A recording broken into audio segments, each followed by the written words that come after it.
پاکستان کی عوام کا ووٹ چوری کر کے آیا ہے، کیونکہ 3 دفعہ منتخب وزیر اعظم کے خلاف ڈی چوک پہ کنٹینر پر کھڑے ہو کر امپائر کی انگلی کا اشارہ کرتے ہوئے سازش کی،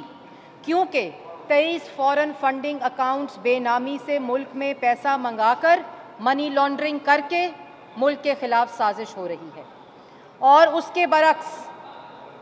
برعکس ایک ایسا بیانیہ جس نے ہر دور میں شکست کھائی کہ اپنے سیاسی مخالف کو، سیاسی قائدین کو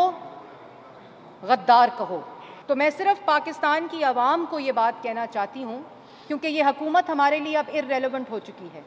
یہ پورا پلان جو بنایا گیا RTS بٹھا کر 2018 میں، ایک ایسا تجربہ جس نے پاکستان کی قومی سلامتی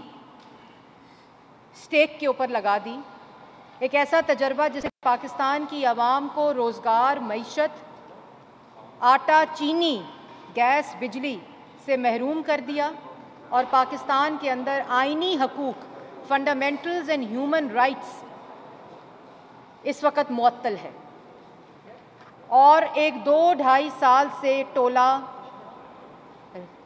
ریاست کی طاقت کو استعمال کر کے اپنے سیاسی مخالفین کو کبھی جیل میں ڈالتا ہے، کبھی سزائے موت کی چکی میں ڈالتا ہے،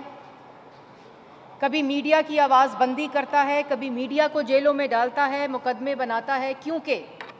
اپنی کوئی آواز نہیں ہے۔